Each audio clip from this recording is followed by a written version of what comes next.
मेरा नाम जागृति अवस्थी है। मैंने बीटेक किया है इलेक्ट्रिकल इंजीनियरिंग में Maulana Azad national institute of technology Bhopal से। 2017 में मेरा बीटेक कंप्लीट हुआ और 2017 से 2019 तक मैंने BHEL भोपाल में जॉब की।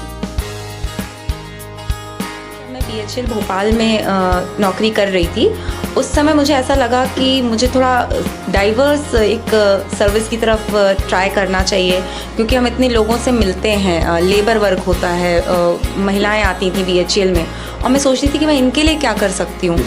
तो मुझे जवाब यही मिला कि क्यों ना सिविल सर्विसेज की परीक्षा दी जाए और मेरा खुद का पोटेंशियल भी इम्प्रूव होगा। जुलाई में नौकरी छोड़ करके इस एग्ज़ाम की प्रिपरेशन में मैं लग गई। एग्ज़ाम की प्रिपरेशन का अगर मैं पहला अटेम्प्ट के बारे में बताऊँ तो वो मैंने BHEL में रहते हुए ही दिया था। जनवरी 2019 से मैंने पढ़ाई स्टार्ट कर दी थी इस एग्ज़ाम के लिए, पर जॉब में टाइम नहीं मिलता था, तो पहला मेरा प्रीलिम्स क्लियर नहीं हुआ। प्रीलिम्स के लिए ऐसा शुरू से अलग नहीं तैयारी की थी, मैं शुरू से प्री और मेंस दोनों को मिला करके चलती थी। लास्ट के 3 महीने जब रह गए थे, अक्टूबर में परीक्षा थी और जुलाई से मैंने सिर्फ प्रीलिम्स पे अपना पूरा फोकस डाल दिया। और प्रीलिम्स में ये होता है कि मेन तो सब्जेक्ट पढ़ चुके हैं, रिवीजन कर रहे हैं, तो फैक्ट्स बार बार रिवाइज़ कर लीजिए।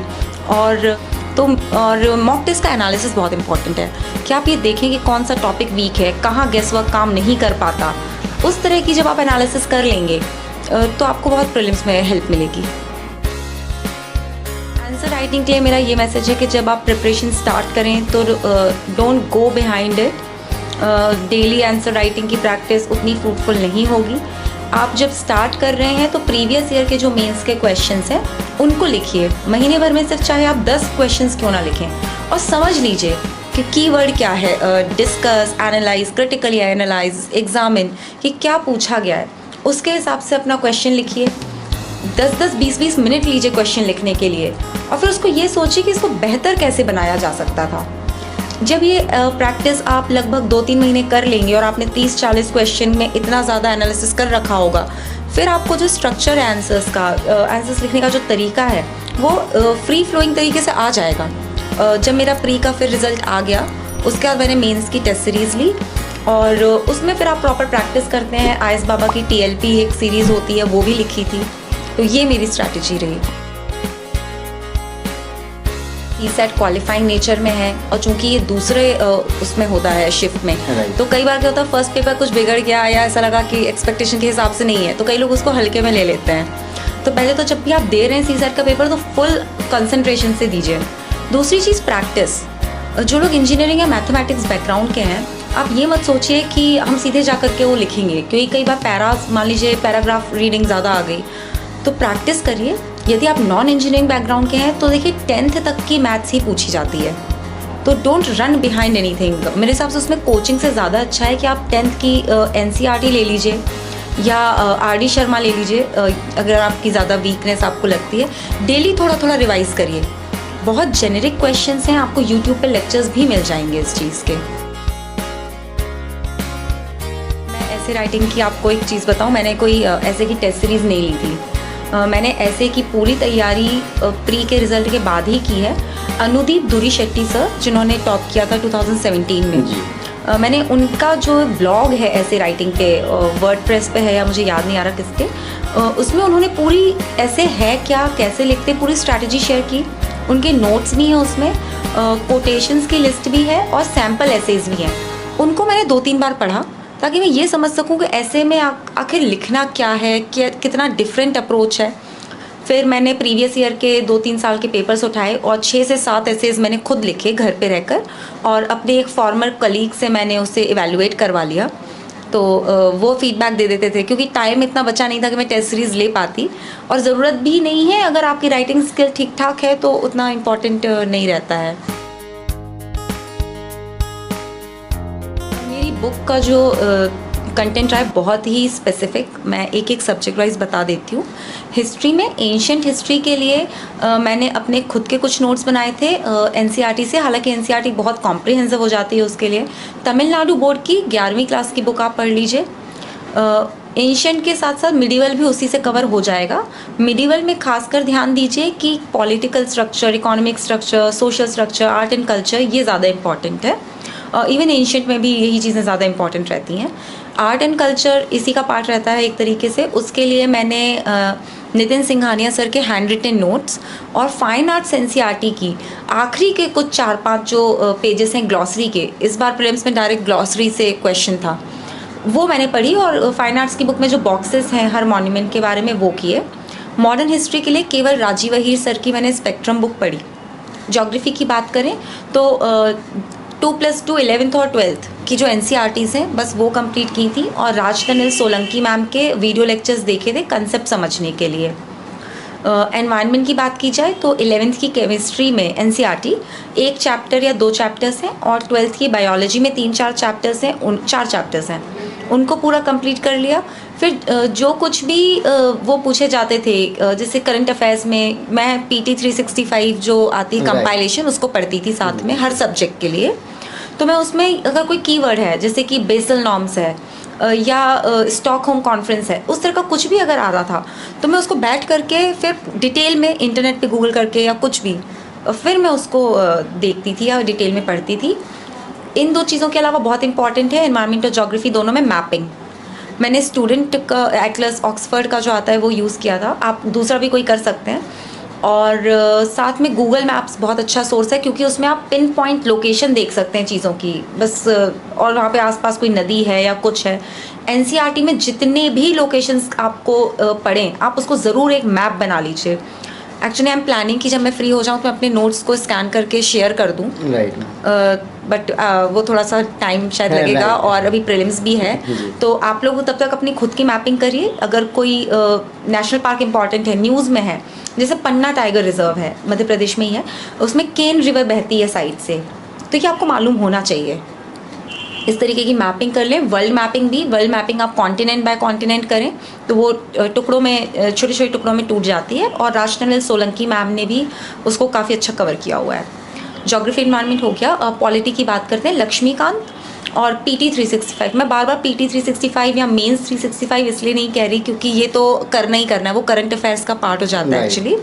तो लक्ष्मीकांत और बस उसमें ऑलमोस्ट कवर हो जाएगा। और जो भी मैंने चीज़ें जैसे मेंशन की, मैं एक चीज़ और कह दूं कि जो मैं नोट्स कह रही हूँ, चूँकि मैंने कोचिंग ली हुई थी शुरुआती दौर में, मैं छोड़ के गई तो अगस्त से लेकर के लगभग जब तक कोविड नहीं आ गया, जब तक कोचिंग, फिर तो कोचिंग ही बंद हो गई थी, तो सब आधा अधूरा रह गया। पर जो भी मैंने उस दौरान नोट्स बनाए थे, मैंने इन सब के वो नोट्स भी फॉलो किए। मगर मैं अपने एक्सपीरियंस से बता रही हूँ कि नोट्स में ऐसा कुछ नहीं है जो एनसीईआरटीज़ में या ये जो मैंने आपको बुक्स बताई हैं उनमें ना हो, तो उसके पीछे मत भागिए। कंटेंट सेम रहता है, टीचर भी आके बुक से ही पढ़ाता है। बट मैंने कहा कि क्लैरिफाई तो कर देना चाहिए। इतनी चीज़ें हैं। एनवायरनमेंट के लिए आप टेलीग्राम पे वैशाली आनंद मैम का एक चैनल चलता है, वैशाली आनंद एनवायरनमेंट करके, उसमें बहुत अच्छा क्वालिटी कंटेंट आपको मिल जाएगा। आप उसको प्लीज़ रेफ़र करिए और उसका हर कंटेंट को आप एक्सप्लोर कर लीजिए एक बार। साइंस एंड टेक की यदि बात की जाए तो करंट अफेयर्स से हो जाता है। करंट अफेयर्स को थोड़ा सा डिटेल में, जैसे इसरो का कोई मिशन है, चंद्रयान है, तो आउटर स्पेस मिशंस क्या होते हैं, लैंडर मिशंस क्या हैं, ऑर्बिटर मिशंस क्या हैं, मतलब एक बेसिक बैकग्राउंड तैयार कर लीजिए। अगर आपको लगता है कि थोड़ा ज़्यादा ही वीक हो जाता है तो RS TV का, राज्यसभा TV का साइंस मॉनिटर देख लीजिए। इसके अलावा सब्जेक्ट्स में इकोनॉमिक्स, मैंने मृणाल सर का इकोनॉमिक्स का पूरा PDF और 11th क्लास की NCERT Indian economic development. International relations के लिए मेंस 365 के लास्ट 2 इयर्स। सोसाइटी में क्योंकि सोशलॉजी मेरा ऑप्शनल था तो कुछ खास प्रिपरेशन नहीं की। सोशियोलॉजी ऑप्शनल बहुत ही जेनरिक और रिवॉर्डिंग ऑप्शनल है क्योंकि उसका GS से ओवरलैप है। इस बार तो ऐसे में सोशल इश्यूज़ पे ही डायरेक्ट टॉपिक आया था। उसकी प्रिपरेशन के लिए मैंने कुछ बेसिक मटेरियल रेफ़र किया। नितिन सांगवान सर की बुक आती है एसेंशियल्स ऑफ सोशियोलॉजी, वो मेरा बेस मटेरियल था। उसको मैं थोड़ा सा कॉम्प्लीमेंट करती थी तो सुषांशु शर्मा सर के नोट्स के साथ, जहाँ मुझे लगता था कंटेंट कम है या थिंकर्स कम पढ़ रहे हैं। थिंकर्स अगर मुझे समझ में नहीं आ रहे होते तो मैं थिंकर्स के लिए इग्नू का BA मटेरियल रेफ़र कर लेती थी, उसमें डिटेल में दिए हुए हैं। पास्ट 13 ईयर्स के क्रॉनिकल IAS के सॉल्व क्वेश्चन पेपर्स, इतना मटेरियल लेकर के मैंने प्रॉपर कंपाइलेशन अपना बनाया। और मैंने ट्रायम्फ IAS की टेस्ट सीरीज़ भी लगाई थी, वो मैंने प्री के रिज़ल्ट के बाद और मेंस के जो मैं प्रिपेयर कर रही थी तब मैंने ली थी। क्योंकि जॉब छोड़ दी थी, मेरे पास बहुत टाइम था और यकीन मानिए 2 साल तक लगातार 8 से 10 घंटे मैंने रोज़ पढ़ाई की। और ये मैं सिर्फ टाइम नहीं बोल रही, मैं क्वालिटेटिव बोल रही हूँ कि मैंने 8 से 10 घंटे प्रॉपर पढ़ाई की है। मैं दिन को कुछ टुकड़ों में बांट लेती थी ताकि मेरा मन भी बहला रहे। तो मैं सुबह का कुछ 3-4 घंटा ऐसी चीज़ों को पढ़ना जिसमें थोड़ा सा मेमोरी का यूज़ है, जैसे कि हिस्ट्री हो गया जो प्योर मेमोरी बेस्ड हो जाता है, हाँ फैक्चुअल। उसके बाद फिर दोपहर में कुछ खाना खाया, कुछ वेब सीरीज़ देख ली, फिर रिफ़्रेश हो गए, फिर इकोनॉमिक्स वगैरह। न्यूज़पेपर शाम के टाइम पढ़ती थी क्योंकि दिन में उतना टाइम नहीं रहता था और कई बार न्यूज़पेपर आता नहीं था टाइम पे, तो शाम में न्यूज़पेपर पढ़ लिया। न्यूज़पेपर के मैंने कभी नोट्स नहीं बनाए, मैंने कंपाइलेशंस पढ़ी हैं। आपको जो सूट करे आप पढ़ सकते हो। मैंने विजन आईएएस की पढ़ी थी और उनके प्लेटफॉर्म पे फ्री ऑफ कॉस्ट है। इसके अलावा सिविल्स डेली मैंने मेंस और इंटरव्यू में यूज़ किया है, बहुत अच्छा प्लेटफॉर्म है। इसी के साथ एक चीज़ और इन्फॉर्मेशन ऐड कर दूं, मैंने सोशियोलॉजी में स्लीपी क्लासेस एक प्लेटफॉर्म है यूट्यूब पर, उनकी सोशियोलॉजी की लेक्चर सीरीज़ फॉलो की थी, वो वहाँ पे पड़ी हुई है प्लेलिस्ट में, आप देख सकते हैं। इसके अलावा अगर मैं सोचूं तो बस करंट अफेयर्स इतने में हो जाता है। नोट्स इसलिए मत बनाइए क्योंकि कंपाइलेशंस हैं, पीटी 365, मेंस 365, मंथली भी है, तो आप अपना एफर्ट सेव करिए। ओवरऑल ये मेरा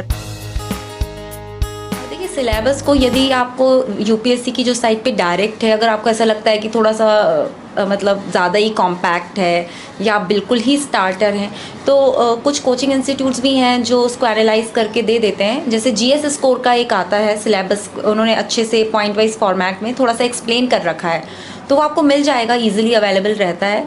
आप उसका प्रिंट आउट ले लीजिए, उसको एक बार देख लीजिए। देखिए मैं आपको ऑनेस्टली बता दूं, पूरी प्रिपरेशन का अगर आप फेज़ देखेंगे, प्री से लेकर के फाइनल इंटरव्यू तक 10 से 15 बार हो जाती हैं ये स्टैंडर्ड बुक्स तो, मगर मैं उसका तरीका बताऊंगी। आप हर बार पूरी किताब नहीं पढ़ते। जब आप पहली बार पढ़ेंगे तो बस एक फील लेने के लिए पढ़िए कि आखिर ये किताब किस बारे में है। जब आपने एक बार उसका एक ब्रॉड आइडिया ले लिया, दूसरी बार पेंसिल ले करके पढ़िए, तीसरी बार पेन उससे पेंसिल से अंडरलाइन कर लीजिए, तीसरी बार में पेन से हाईलाइट करिए। जब आप चौथी बार पढ़ेंगे तो बस उनको हाईलाइट कर लीजिए एक हाईलाइटर से ही, जो पॉइंट्स आप भूल रहे हैं। आपको कैसे पता होगा कि क्या इंपॉर्टेंट है? क्योंकि आप प्रीवियस ईयर क्वेश्चंस को एनालाइज करेंगे, प्री के भी और मेंस के भी, तो पिन पॉइंट कर सकते हैं।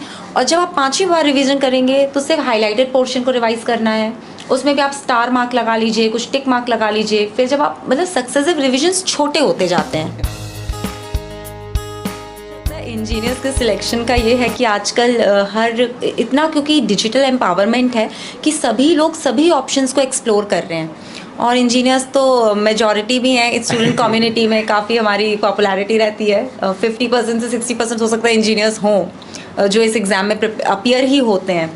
और थोड़ा सा एक लॉजिकल बेंट ऑफ माइंड होता है, क्योंकि कॉलेज में रह करके हमने प्लान बनाना, चीज़ों को समझना, ये इसकी थोड़ी सी तो आप देखिए इंजीनियर्स लेते ह्यूमैनिटीज़ के सब्जेक्ट ही हैं कई सारे, पर फिर भी ये चीज़ें हेल्प करती हैं।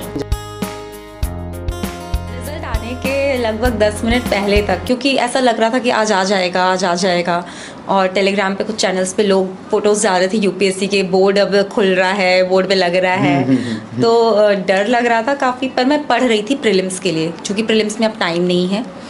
तो जैसे ही रिज़ल्ट आया मैंने सोचा मैं स्क्रॉल नहीं करूँगी, मैं सीधा कंट्रोल F करके अपना रोल नंबर ढूंढूंगा। वो इतना जल्दी फ्रंट पेज पे ही था, बहुत अनएक्सपेक्टेड था, और मैंने उसको 2-3 बार वेरीफाई किया कि ये मैं ही हूँ। बहुत खुशी हो रही है।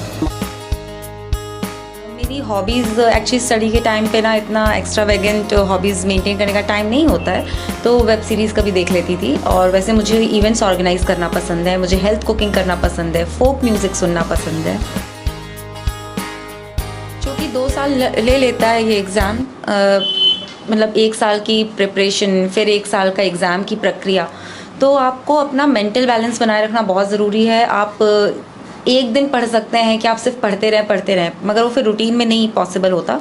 थोड़ा बहुत एक्स्ट्रा करिकुलर एक्टिविटीज़ करते रहिए। मैं कुछ वेब सीरीज़ वगैरह देखती थी, तो जैसे फ्रेंड्स देख लेती थी, दी ऑफिस देख लेती थी, तो थोड़ा सा एक वो बना रहता था कि हाँ ठीक है, लाइट रहता है माहौल। तो बिल्कुल बैलेंस बना करके चलिए। बस ये देखिए कि आप कहीं अपना टाइम ऐसा ना कर दें कि पढ़ाई हॉबी ना बन के रह जाए।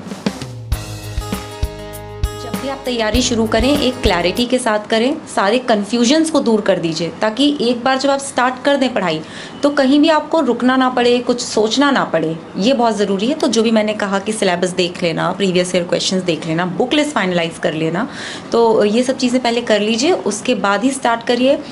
1 साल तक आप डेली मेहनत करिए, 8 से 10 घंटा। सुनने में लगता है कि 10, अरे 12, 14, नहीं, आप 8 से 10 से शुरुआत करिए, डेफिनेटली आपका हो जाएगा।